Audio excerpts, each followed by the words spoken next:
Melanie, can I talk to you for a moment? It's about that man, Trevor, that you brought over the other day. Are you seriously thinking of marrying that man? Huh? Where did this come from? Yes, I do. I already talked to you about this, didn't I? The whole point of me bringing him over was to let you meet him before we started making wedding plans. Yes, of course. I understand that. But have you not heard anything since then about how he had a change of heart and didn't want to get married anymore? You haven't heard about anything like that? What? What makes you think I would have heard something like that from him? Could you not just casually ask about something with such serious implications? Here I was feeling relieved that it looked like you were getting along really well with him, and now you come out with this talk? Trevor is not the kind of cold-hearted person who would do something like that. Yes, I get it. Your father and I certainly got the impression when we met him that he was quite a sincere person. There's no way I would say something so terrible at someone you clearly have such feelings for. Okay, sure, if you say so, but that just begs the question. Why would you go and say something that sounds like you're expecting the two of us to break up? Yes, well, about that. Melanie, I want you to let go of Trevor and let Emily be with him instead. I'm sorry, what? Don't you I'm sorry, me. I made myself quite clear, didn't I? I think Emily is a far better match for Trevor than you are. So she should be the one to marry him. You think what now? I am not going to repeat myself. You need to break off your engagement with Trevor immediately. Hold on, you're being serious right now. This isn't some elaborate joke you're trying to pull? I had a talk with our family, and it has been decided that we're going to have Emily marry Trevor instead of you. Starting today, we are considering Trevor to be engaged to Emily. What the heck are you talking about? We believe that your cute little sister is more than fit to marry Trevor, so there shouldn't be any problems. You're her older sister. There's nothing strange about giving her something she wants, is there? Yes? There's lots of things strange when it comes to giving away the man who proposed to me. An engagement isn't something where you can just switch up one of the people involved, like you're subbing out an injured football player. There's no way Trevor is going to be okay with this. What are you talking about? There isn't a man on earth who wouldn't be happy to marry Emily. I mean, look at her. She's the most beautiful woman in the area. Everyone agrees. With someone like her still single and being such a good match for him, it's not your place to speak up against the idea. I have absolutely no idea what you're talking about. I think I have a right to a say about my own engagement. Thankfully, whether or not you understand doesn't matter, no matter how much you struggle to accept it. We have decided as a family that Emily will marry Trevor. I'll be contacting him shortly about our desire to break up the engagement, so please try not to get in the way of their love, okay? You aren't going to be the one seeing him anymore, understand? Just be a good girl and let it go. Trevor, are you there? My family hasn't tried to bother you about anything, have they? Oh, Melanie, I was just about to contact you actually. Oh no, so someone's already talked to you, haven't they? Yes, they did. Your mother just sent me an extremely troubling message just a minute ago. It was about her saying that I was to start living together with your younger sister without delay. What? That's what she's trying to get you to do? I mean, I don't think this message is your fault, but this still is a bit much. It really threw me for a loop when I first looked at it. I think I see what happened. When you came to meet my parents the other day, they forced you to give them your number, didn't they? I'm sorry. I should have done something to try to stop them. Don't apologize. Huh? I just told you that I didn't think it was your fault, didn't I? You've done nothing wrong. I only gave your mother my number because I thought it would be essential to keeping track of what her intentions were with me. Well, that... And it probably wouldn't have looked good if I refused the request. Huh? What do you mean, keeping track of her intentions? Well, I didn't tell you about it earlier, but something really strange happened when I came to your parents' house. Your mother quietly came up to me and whispered, "My daughter Emily is much prettier, so I'll have you get engaged to her instead." She kept saying stuff like that. I'll be sure to get Melanie to break off the engagement so it doesn't look bad for you. I wasn't really sure whether to tell you about this or not at first. But while I was thinking about it, she just kept pestering me with messages. It seems like this is what she was leading up to. Oh, well, she did all that. That's just crazy. I never imagined she would come up with this scheme like this. Yeah, well, when I had first met her, she seemed to be paying very close attention to anything I did. She honestly just seemed overly intense, even when she was staying quiet. Even with that attitude though, I can't say I ever expected her to be planning to try to change the person I would marry until she whispered that to me. Frankly, I still couldn't believe it when she said it.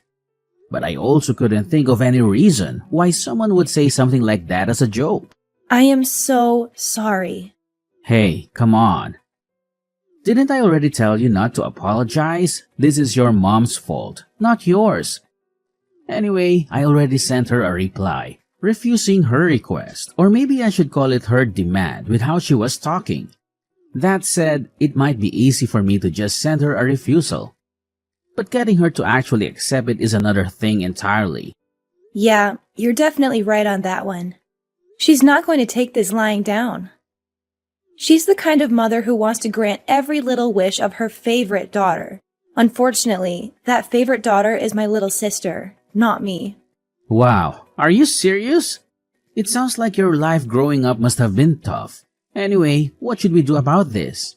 First off, I think you should try to avoid contact with her as best as you can. Avoid her? What do you have in mind?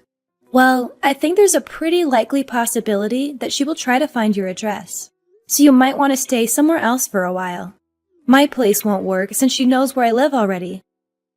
Do you have a friend or a relative you can stay with for a while? I can ask my cousin for help. He doesn't live too far away. He might be able to let me stay with him for a while. Oh, yeah. He's the one who's living alone the next town over, right? Isn't he a college student? Right on both counts. Now that I think about it, it's actually a pretty great plan.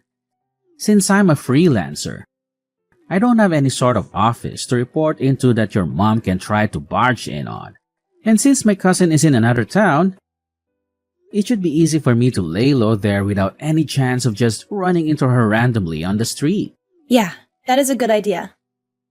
Okay, I'll contact him right away. Now that I think about it, my current apartment is going to be undergoing renovation soon. They offered me a deal to vacate my place, so I might just be able to move pretty soon anyway. It's an option at least. I'm really sorry that my stupid mother is making you go to all this trouble. No, don't worry about it. I'll give you a call once things have quieted down, okay? Take care. Thanks. Hopefully things settle down quickly. Hello, Melanie. It looks like you've managed to break off the engagement with Trevor. I'd say you deserve some praise for your understanding. You really have turned into a great older sister, haven't you? You finally learned to think about the happiness of your sister before yourself. What's this now? What are you talking about? I haven't broken off my engagement. What makes you think I have? Pardon me? Oh dear, are you really still saying things like this? Don't tell me you've been up to no good behind my back. Just what are you scheming? I will never forgive you if you continue trying to steal Emily's happy life away. Okay, I am completely lost. What the heck are you talking about? For starters, Emily and Trevor have never even met each other, right? Even when I brought Trevor over to meet you, Emily was out with some friends or something, right? Well, yes, that day is still yet to come. But once that day comes, they'll be seeing each other all the time, so there won't be a problem. Once that day comes? Are you delusional? How rude. Look, when Trevor came to see us, your father followed him home to figure out where he lived. Oh, you did you? Nothing wrong with that. Nothing creepy at all. Sure. Be quiet. I'm not finished. We sent Emily over there, and she should be introducing herself to him right now. Wait, are you serious? You actually tailed him home? What choice did we have? No matter how much we asked him, he just wouldn't tell us his address. How else were we going to find out? If Emily's going to start dating him, we would need to know his address. It's obvious that it falls to her parents to get that information, isn't it? What are you talking about? You are completely insane. None of this is anywhere near normal, let alone obvious. There you go with your rude remarks again. I thought it would be good to speak to you just in case, and it looks like I was right. Before you go trying to say anything, you should know that Trevor and Emily have already started dating. We even started having the two of them live together just 3 days ago. Having them live together? They have been hitting it off quite well. It looks like they've already started forging a deep bond. So you should just step aside and let it happen already. Ah, I see. Is that so? Well, yes, of course. You may not want to admit it to me, but I know you know how much better Emily is for him. Sure. Whatever. Okay, fine. So you won't need that monthly $2,000, right? Got it. Excuse me? What $2,000 are you talking about? I'm not aware of anyone making monthly payments. Oh, don't tell me you've actually forgotten. Don't you remember? 7 years ago, Dad's old company went bankrupt. Sure, he got a new job pretty quickly. But if you remember, his salary was a pittance compared to his old job. That's why you asked me to send you $2,000 every month to make up for some of the income he lost. Did you really forget? Wait, what? You're telling me that you've still been doing that? That's been continuing these whole 7 years? Well, neither of you ever really talked to me about stopping. So I just kind of kept going along with it. I mean, sure, I felt like giving you $2,000 a month was going a bit overboard.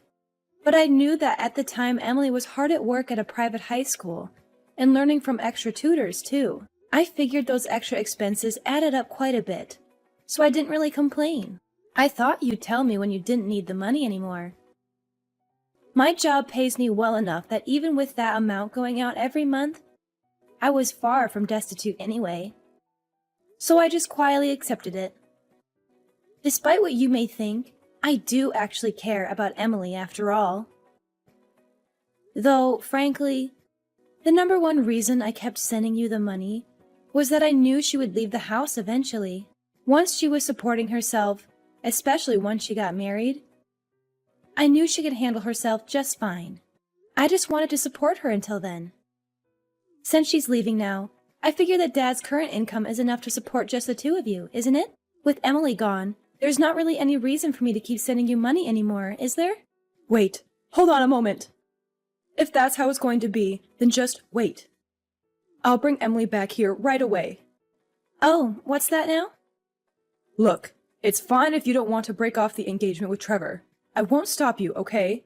So please don't stop sending us the money. Please, just keep sending it like you have up until now.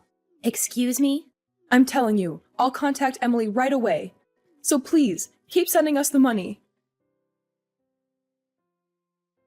Hey Trevor, the avoidance plan was a great success. Not only that, your idea of moving just made it that much better.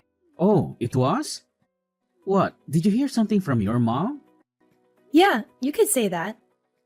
When you left my house after meeting my parents, it turns out my dad tailed you. That's how they managed to learn where you live.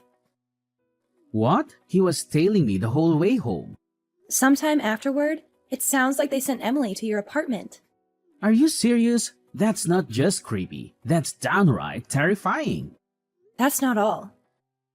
Mom told me that Emily had started living with you a few days ago. Wait, she said what? No. I haven't so much as seen her. She's not living with me. Relax. I know. I was certain that wasn't actually the case. Though, now that I think about it, if Mom were to have actually sent Emily to your apartment, where is she now? Wait. Hold on. Is something wrong? I just got something from Emily. Apparently, she just called me. That's surprising. I don't remember the last time she actually called me. When I call her, she just doesn't respond. She might be calling because of this whole incident. Why didn't you call her back? Good idea. I'll give her a call. I'll talk to you later.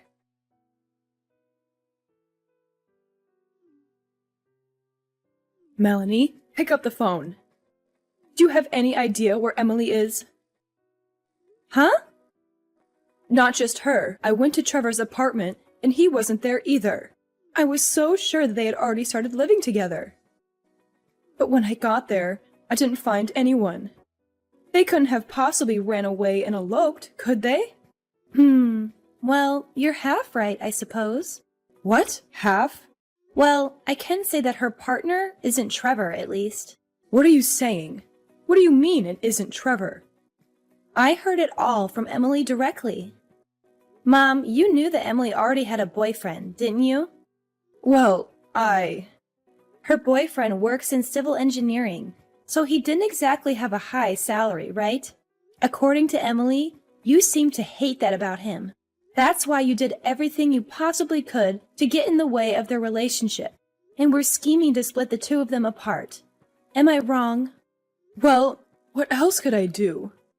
If she married a man with such a pitiful salary, she'd be headed straight for a horrendous life of destitution. And that's why you tried to force her to marry Trevor, right? Well, of course. He's obviously a much better choice than some man who can barely earn a living doing a filthy job like civil engineering. So, putting aside your disgusting attitude towards some people's professions, I'm familiar with the company that Emily's boyfriend works at. That company actually pays a pretty high salary compared to the rest of that industry, you know? What? The company's president is quite a kind person and cares a lot for his employees. He knows that he expects a lot of physical labor from his employees, but he's done a great job of incentivizing them to do good work. Thanks to all of that effort, the employees there have a really trusting relationship with him, and he gives them all the benefits they really need. From what I understand, it's probably one of the best companies someone in that industry could work at. I'm guessing you just oppose Emily dating him based on what you thought of his job without actually looking into where he worked, right? I never thought that such a company could ever exist, especially in an industry like that. If you had actually listened to what Emily had to say, you would have known. Well, I guess it's too late to worry about that now. What do you mean it's too late? Well, here's the thing. You told Emily to go to Trevor's apartment, right? Well, and what probably would come as no surprise to anyone but you, she didn't. She took your ridiculous demand and used it as a chance to escape from the house that had been shackling her for so long. In other words, she fled to her boyfriend's place. What? She fled? Not only that, apparently they filed their marriage registration not too long ago as well. No way. How do you know all of this? Funny you should ask that. For how much you tried to claim I was getting in the way of her happiness, I still care about her quite a lot. So when Emily called me yesterday, we spent a long time talking with each other about what was happening. Sure, I've always been a bit jealous of how you and Dad always doted on her more than me, but she had her own struggles to deal with too. Yesterday was the day I finally got to hear her true feelings. Hey, Melanie, about that $2,000 you've been sending. What? You think now is a good time to bring that up? Look, your father hasn't received a raise in I don't know how long. And, well, our monthly expenses are a bit... If there's only the two of you living there, you should have no trouble living on Dad's current income.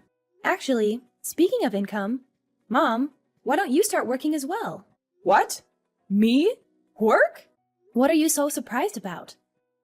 Yes, I'm saying you should earn some money yourself. This is exactly the time where a husband and wife should be supporting each other, isn't it? Oh, wait. Hold on. That's not... Emily and I have both managed to find amazing spouses. So please just step aside and don't try to get in the way of our happy lives, okay? A few days later, my mom and Dad apparently got divorced with the loss of the extra money from me. Dad was starting to feel the effects of his meager salary. However, he also felt indebted to his current job. He felt like he couldn't let Mom know about it and was hoping she would start working to help support the two of them. But she wasn't budging. He was already feeling doubts about her due to her lack of support when he found out about her selfish attempt to control who Emily and I married. Upon hearing that, it was the last straw for him. Shortly afterward, I received a message from him, and I think Emily did too. It was a thorough apology for everything that happened to us, and an announcement that he had divorced Mom. And so our family was effectively broken up for good. Though it's not like we don't talk to each other. Emily, Dad, and I have a group chat that we use to tell each other about recent events in our respective lives. As for Mom, though, she no longer had a place to call home anymore. She had a number of relatives, but she hadn't spoken with any of them for a very long time, so she didn't have anyone she could depend on. It sounds like she's finally starting to understand how difficult it is to live on her own. Now it seems she's lamenting over having to work a job with very low pay and is living a life full of sorrow and tears.